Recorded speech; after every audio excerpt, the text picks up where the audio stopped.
जो आंवले के वृक्ष के नीचे दीपदान करेगा शाम के समय पर संध्या काल के अंतर्गत, तो उसके घर में कभी संपदा की कमी ना हो। लक्ष्मी जी ने कहा प्रभु आप किया, मैं स्वीकार करता,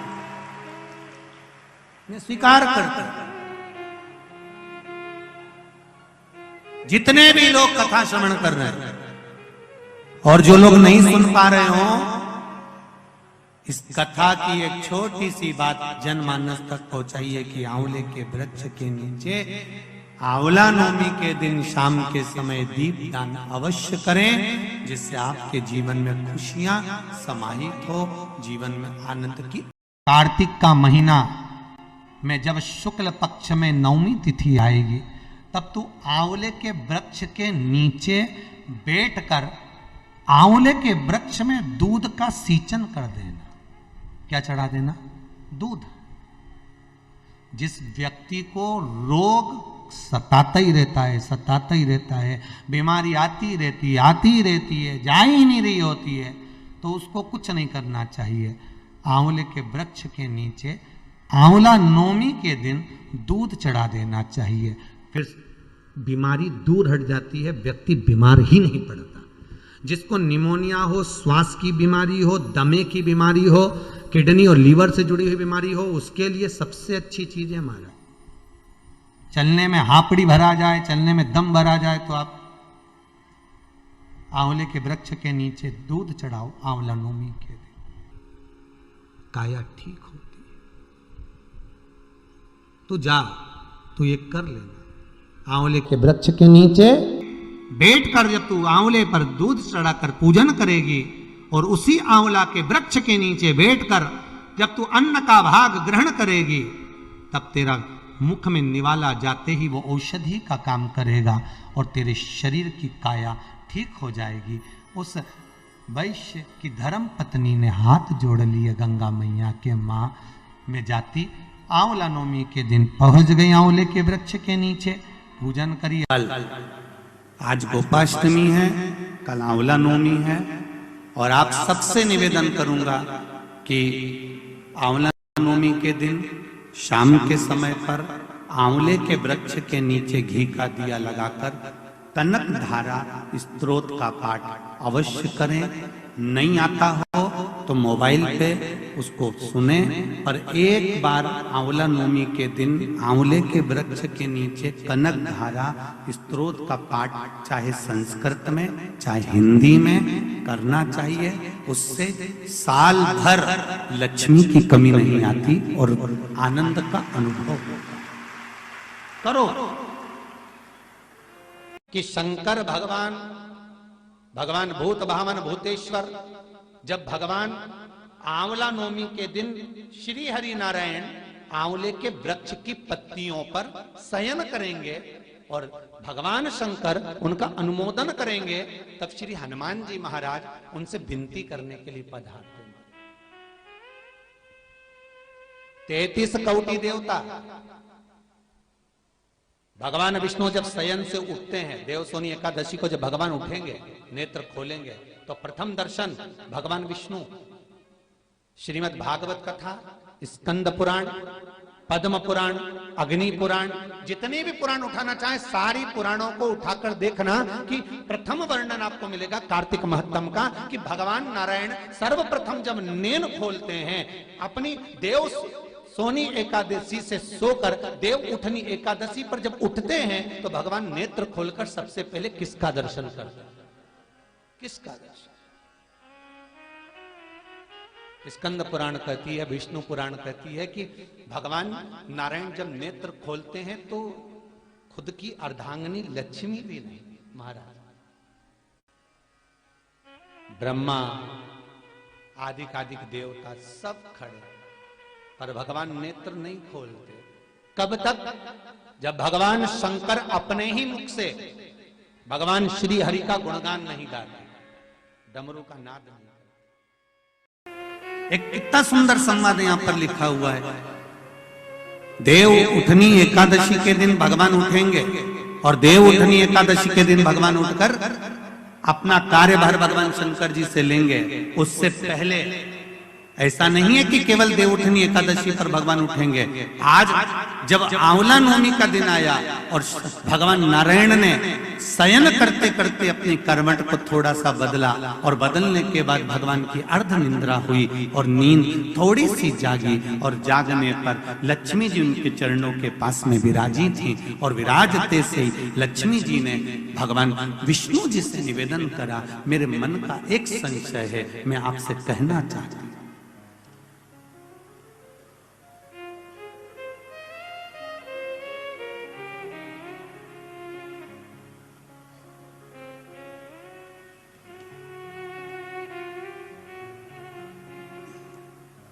ये हमारे मन का भाव है कि हम भगवान को देव सोनी एकादशी पर सुलाते हैं और देव उठनी पर उठाते हैं, पर हमारी श्रीमद् भागवत कथा कहती है, शिव महापुराण की कथा कहती है, अग्नि पुराण, पद्म पुराण, नर्मदा पुराण हमको वर्णन करती है, एक क्षण की निंद्रा ब्रह्मा जी को आई थी और ब्रह्मा जी की झपकी एक क्षण की लगी थी और हाथ से वेद नीचे गिर गए थे। वेद नीचे गिरे, हयग्रीवा ने धारण कर लिए और चारों तरफ पानी पानी हो गया और पूरी पृथ्वी पानी में, जल में मग्न होने लगी। जरा विचार करिएगा, एक क्षण की निंद्रा ब्रह्मा जी को आई और वेद हाथ से चले गए और पानी पानी हो गया, और हम कहते हैं कि देव सोनी एकादशी पर देवता सोते हैं और देव उठनी पर उठते हैं। अगर 4-6 महीने जम के अगर वो सो गया तो एक भीगण गणों।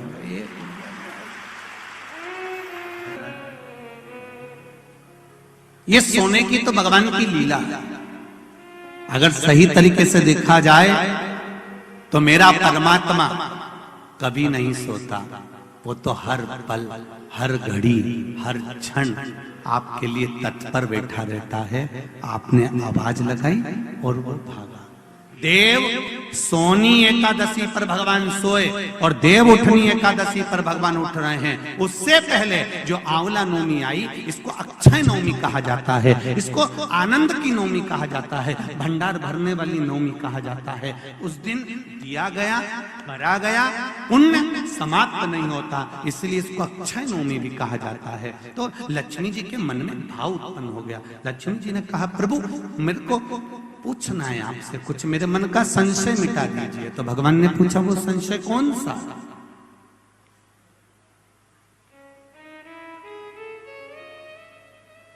क्या संशय है आपका?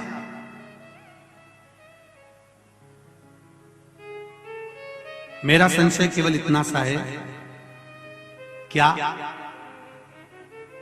सोने से पहले आपने भगवान शंकर को पूरी सृष्टि का भार दिया था? क्या शंकर भगवान पूरी सृष्टि को सही से चला रहे हैं? आपको ज्ञात है? भगवान विष्णु बोले, हाँ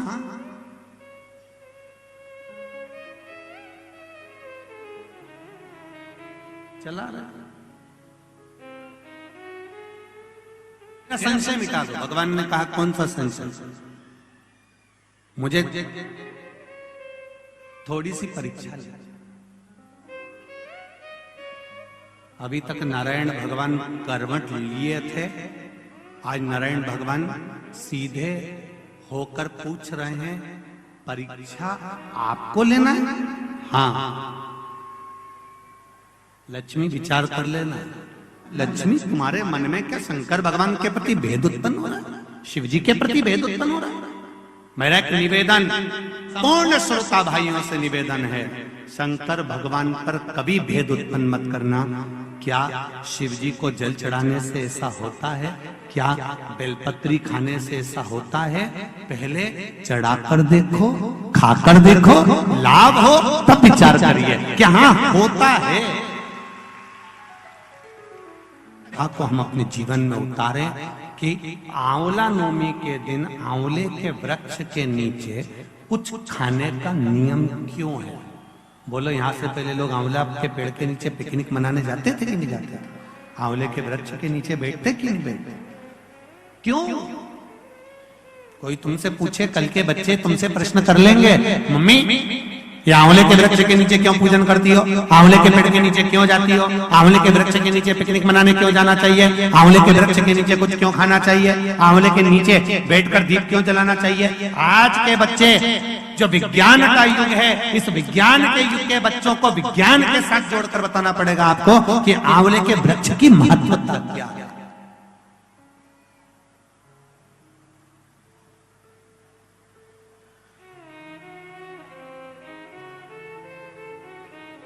जिस जगह पर आंवले का वृक्ष होता है उस आंवले के नीचे बैकुंठ का निवास होता है, इसलिए भोजन आंवले के वृक्ष के नीचे करें। कल आंवला नवमी है, आंवले के वृक्ष की पूजन मेरी माताएं, मेरी दीदियां, मेरी बेटियां जब करें, भाई लोगों से भी निवेदन है समय निकाल कर, केवल माताओं के लिए आंवले का वृक्ष नहीं है, आपके लिए भी है।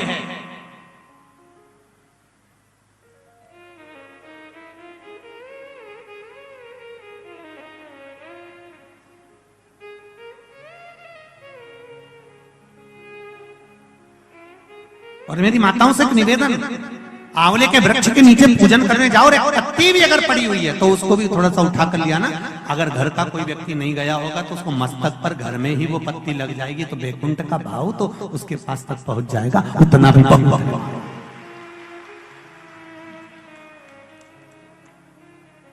हमने मारवाड़ में देखा है कि आंवले के वृक्ष की पूजन करते समय माताएं आंवले की छाल का भी स्मरण करती है।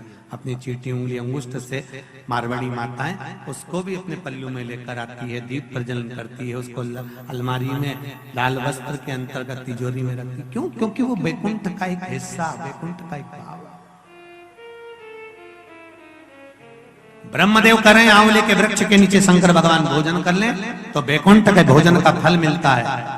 बैकुंठ के भोजन का फल, हाँ, लक्ष्मी जी ने उसी समय पर आंवले के वृक्ष के नीचे भोजन की व्यवस्था करी। शंकर भगवान भोजन करने के लिए बैठे, जैसे ही माता लक्ष्मी ने भोजन लगाया है, शंकर भगवान ने एक ग्रास भोजन को लिया, पाया और उठकर शंकर भगवान चले गए।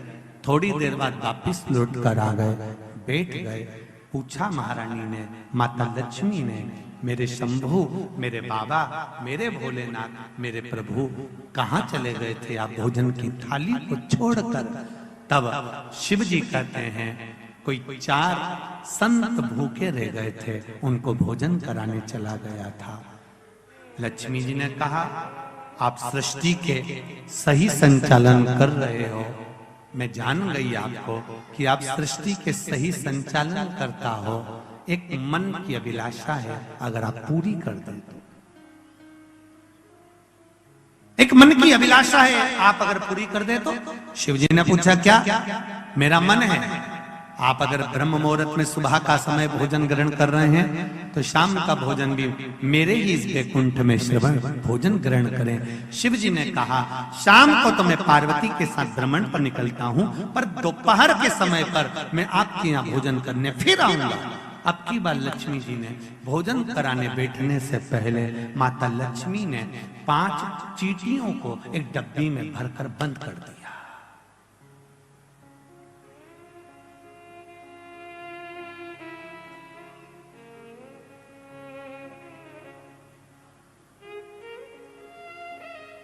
पांच चींटियों को माता लक्ष्मी जी ने डब्बी में बंद कर दिया, भरकर बंद करा।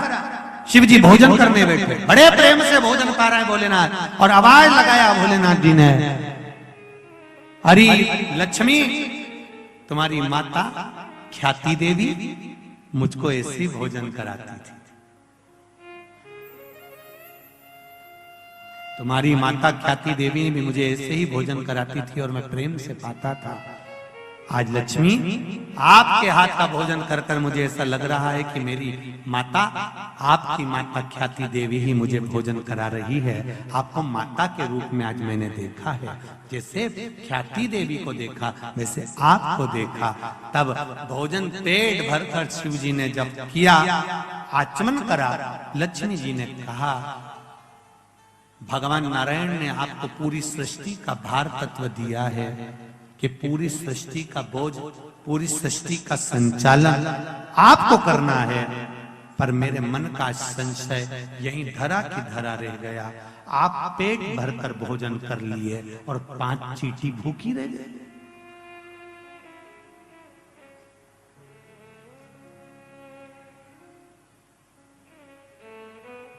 पांच चींटियां भूखी है। शिव जी मुस्कुराकर बोले, अरियो लक्ष्मी, कौन कहता है कि 5 चींटी भूखी है? कहां है चींटियां? लक्ष्मी जी कहती है, डब्बी में मैंने चींटी बंद कर रखी। 5 चींटियां भूखी है और आपने भोजन किया? जब भगवान विष्णु ने अपनी सृष्टि का भार आपको दिया था तो बिना उनको भोजन कराए आपने भोजन कैसे कर लिया? देवाधिदेव महादेव शंकर भगवान कहते हैं, लक्ष्मी, किसी पर आक्षेप लगाने से पहले, उंगली उठाने से पहले ये 3 उंगलियां अपनी ओर जाती हैं कि अपने अंदर झांक कर देखो कि तुम कैसे हो। पहले विचार करो, फिर उंगली उठाओ। लक्ष्मी जी, पहले डब्बी में जो चींटियां हैं उनसे पूछो, उनने भोजन किया कि नहीं किया? मैंने तो सुबह से चींटियों को बंद कर रखा है, भोजन कहां से कर लेंगे?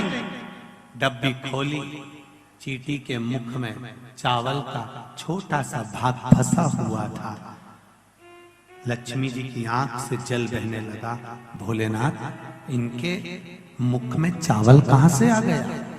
शिव जी ने कहा, लक्ष्मी, तू जब चींटियों को बंद कर रही थी ना, तो तुझे दोष ना लगे, इसलिए तूने चींटियों के चरण को धोख लगाया था कि मेरे साथ परीक्षा में तुम शामिल हो जाओ, मेरे साथ थोड़ी देर के लिए तुम डब्बी में बंद हो जाओ। माना तुमको कष्ट होगा, इसलिए मैं सिर झुकाकर तुमको नम्र करती हूँ, क्षमा मांगती हूँ। जब तू क्षमा मांग रही थी, तेरे कुंकू में जो चावल फंसा था, क्षमा मांगते समय डब्बी में गिर गया था। वो चावल चींटियों ने ग्रहण करा। वो अक्षत, वो चावल चींटियों ने ग्रहण किया।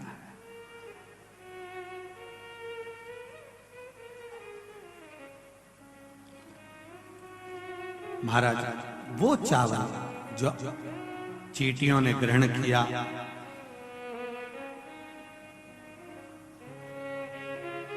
बस चींटियों का भोजन पहले हुआ है। लक्ष्मी जी की आंख से जल बह रहा है और रो रही है। क्षमा चाहती हूं, मैंने थोड़ा सा गलत सोच लिया, विचार कर लिया, आप क्षमा करें मुझको। शंकर भगवान ने कहा, लक्ष्मी जी, क्षमा मत मांगो, एक काम कर दीजिए। क्या? बस एक कार्य चाहिए। अक्षय नवमी, आंवला नवमी के दिन जो आंवले के वृक्ष के नीचे दीप दान करेगा, शाम के समय पर संध्या काल के अंतर्गत, तो उसके घर में कभी संपदा की कमी ना हो। लक्ष्मी जी ने कहा, प्रभु आपकी आज्ञा है, मैं स्वीकार करता, मैं स्वीकार करता। जितने भी लोग कथा श्रवण कर रहे हैं और जो लोग नहीं सुन पा रहे हो, इस कथा की एक छोटी सी बात जनमानस तक पहुंचाइए कि आंवले के वृक्ष के नीचे आंवला नवमी के दिन शाम के समय दीप दान अवश्य करें, जिससे आपके जीवन में खुशियां समाहित हो, जीवन में आनंद की अनुभूति, जीवन का सुख प्राप्त।